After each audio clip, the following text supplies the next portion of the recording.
नमस्कार, स्वागत है आप सभी का। दूरदर्शन समाचार देख रहे हैं आप और सांकेतिक भाषा के इस खास बुलेटिन को लेकर हाजिर हूं मैं कृतिका और मेरे साथ है मेरी सहयोगी मनीषा, जो खबरों को सांकेतिक भाषा के जरिए आप सभी तक पहुंचाएंगी। तो चलिए शुरुआत करते हैं इस खास बुलेटिन की और सबसे पहले देखते हैं सुबह की सुर्खियां।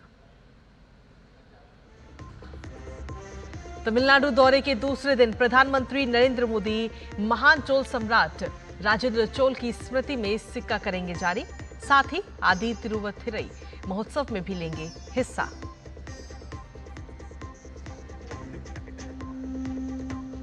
प्रधानमंत्री सुबह 11 बजे आकाशवाणी से मन की बात कार्यक्रम के जरिए देश विदेश के लोगों के साथ अपने विचार करेंगे साझा। दूरदर्शन के समूचे नेटवर्क पर होगा सीधा प्रसारण।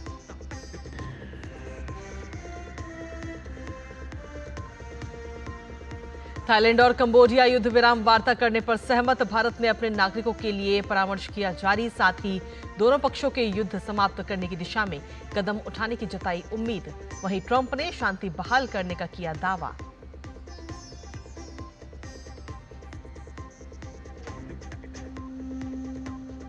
मैनचेस्टर टेस्ट में शुभमन गिल और केएल राहुल की शतकीय पारी से संभली टीम इंडिया। चौथे दिन का स्कोर 174 पर 2।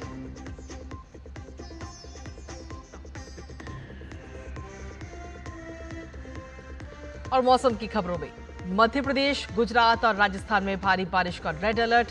अगले 3 दिन पूर्वोत्तर में आईएमडी ने जताई मूसलाधार बारिश की संभावना।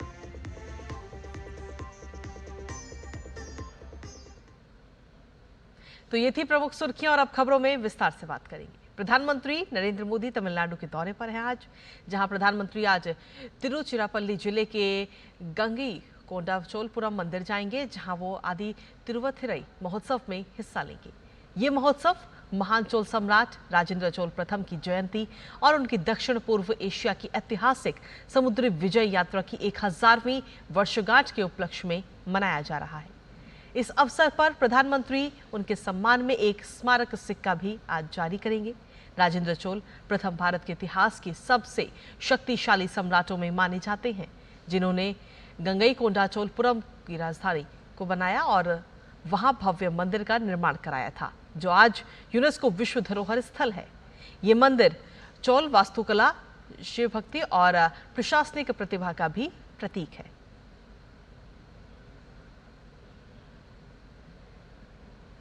इससे पहले प्रधानमंत्री ने तमिलनाडु के लिए कुल 4,900 करोड़ रुपए की विकास परियोजनाओं का उद्घाटन व शिलान्यास किया, जिसमें तूतीकोरिन के नए टर्मिनल भवन का उद्घाटन भी शामिल है, जिसका निर्माण 450 करोड़ रुपए की लागत से हुआ है।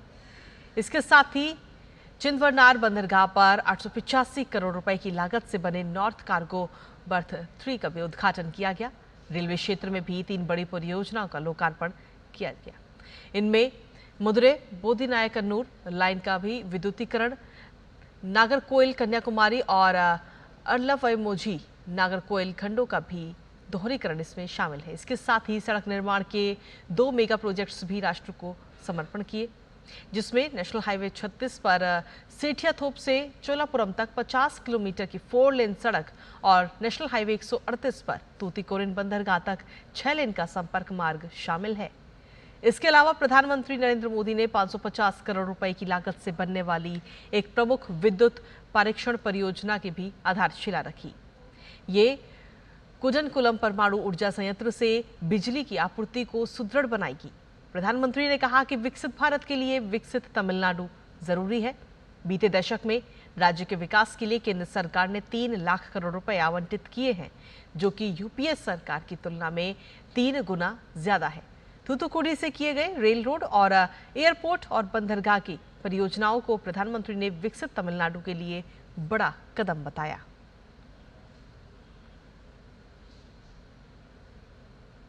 प्रधानमंत्री नरेंद्र मोदी आज 11 बजे मन की बात कार्यक्रम के माध्यम से अपने विचार साझा करेंगे। ये इस मासिक रेडियो कार्यक्रम की 124वीं कड़ी होगी। दूरदर्शन और आकाशवाणी के सभी नेटवर्क, समाचार वेबसाइट और न्यूज ऑन मोबाइल ऐप पर कार्यक्रम का सीधा प्रसारण होगा। इस कार्यक्रम में कई बार प्रधानमंत्री आम लोगों के विचार और सुझाव को भी साझा करते हैं।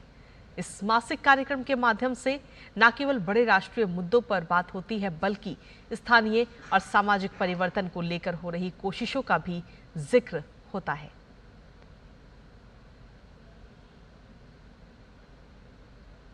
वहीं आज का दिन केंद्रीय रिजर्व पुलिस बल के देश के प्रति समर्पण भाव और योगदान की याद करने का दिन है।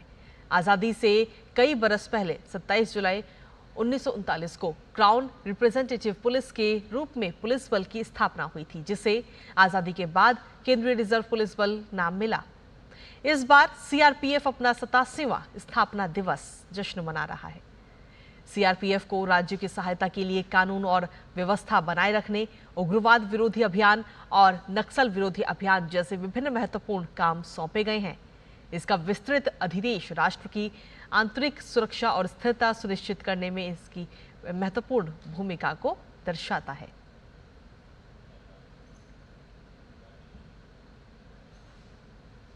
थाईलैंड और कंबोडिया युद्ध विराम वार्ता करने पर सहमत हो चुके हैं। दोनों देशों के बीच बढ़ते तनाव को देखते हुए अमेरिका के राष्ट्रपति डोनाल्ड ट्रंप ने दोनों देशों के शीर्ष नेताओं से फोन पर बात की है।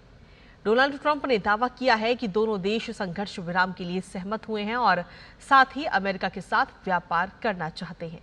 ट्रंप ने स्पष्ट तौर पर कहा कि यदि दोनों देश शांति बहाल नहीं करते हैं तो अमेरिका उनके साथ कोई व्यापारिक समझौता नहीं करेगा। थाईलैंड के कार्यवाहक प्रधानमंत्री ने ट्रंप का आभार व्यक्त करते हुए कहा कि थाईलैंड संघर्ष विराम के लिए सैद्धांतिक रूप से सहमत है, लेकिन कंबोडिया को भी गंभीरता दिखानी होगी।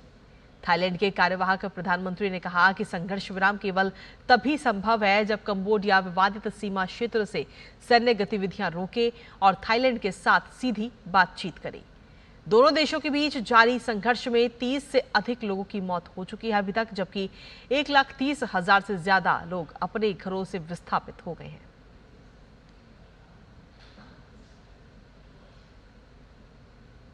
और अब बात खेल से जुड़ी खबरों की, जहां मैनचेस्टर टेस्ट के चौथे दिन भारतीय टीम ने इंग्लैंड के खिलाफ दूसरी पारी में चौथे दिन 2 विकेट पर 174 रन बना लिए हैं। आपको बता दें कि मेजबानी से फिलहाल भारत 137 रन पीछे है। इंग्लैंड की पहली पारी 669 रन पर समाप्त हुई थी। इससे पहले भारत ने अपनी पहली पारी में 358 रन बनाए थे। शनिवार का खेल समाप्त होने तक केएल राहुल 87 और शुभमन गिल 78 रन बनाकर क्रीज पर डटे हैं। भारत की दूसरी पारी झटके के साथ शुरू हुई। क्रिस वोक्स ने टीम को पहले ही सत्र में 2 झटके दिए। उन्होंने यशस्वी जायसवाल और साई सुदर्शन को अपना शिकार बनाया।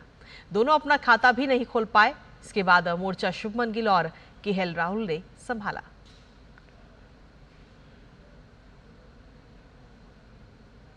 फीजे महिला शतरंज विश्व कप फाइनल के पहले चरण का मुकाबला दिव्या देशमुख और कोनेरू हम्पी के बीच शनिवार को खेला गया।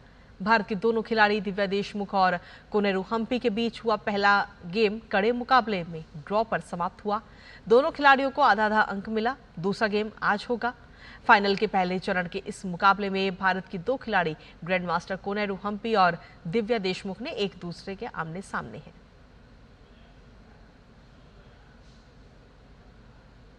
वहीं एशिया कप 2025 का आयोजन भारत की मेजबानी में संयुक्त अरब अमीरात के दुबई और अबू धाबी में होगा। टूर्नामेंट 9 सितंबर से 28 सितंबर के बीच होगा। एशियाई क्रिकेट परिषद के अध्यक्ष मोहसिन नकवी ने ढाका में आयोजित बैठक के बाद इसकी पुष्टि की है। बैठक में बीसीसीआई के प्रतिनिधि भी वर्चुअली शामिल थे। एशिया कप 2025 की मेजबानी का अधिकार भारत के पास है, लेकिन पाकिस्तान के साथ तनावपूर्ण रिश्तों की वजह से टूर्नामेंट यूएई में खेला जाएगा। मैचों का आयोजन दुबई, अबू धाबी और शारजाह में होने की उम्मीद है। और अब बात मौसम की। मौसम विभाग ने पश्चिम मध्य प्रदेश, पूर्वी राजस्थान और गुजरात में बहुत तेज बारिश का रेड अलर्ट जारी किया है। तो वहीं उत्तराखंड, पूर्वी मध्य प्रदेश, सौराष्ट्र, कच्छ, मध्य महाराष्ट्र, कोंकण, गोवा, कर्नाटक, केरल, असम, मेघालय, सिक्किम, अरुणाचल प्रदेश में बारिश का ऑरेंज अलर्ट है। मौसम विभाग ने कहा है कि अगले 3 दिनों के दौरान मध्य भारत, पश्चिमी तट और उससे सटे घाट क्षेत्रों में मानसून की स्थिति सक्रिय रहने की संभावना है। हिमाचल प्रदेश में भी 29 जुलाई तक 4 जिलों चंबा, कांगड़ा, मंडी और कुल्लू के कुछ इलाकों में भारी से बहुत भारी बारिश का ऑरेंज अलर्ट जारी किया गया है। और इसी के साथ फिलहाल सांकेतिक भाषा के इस खास बुलेटिन मुझे, मेरी सहयोगी मनीषा और हमारी पूरी टीम को दीजिए अनुमति। नमस्कार। है।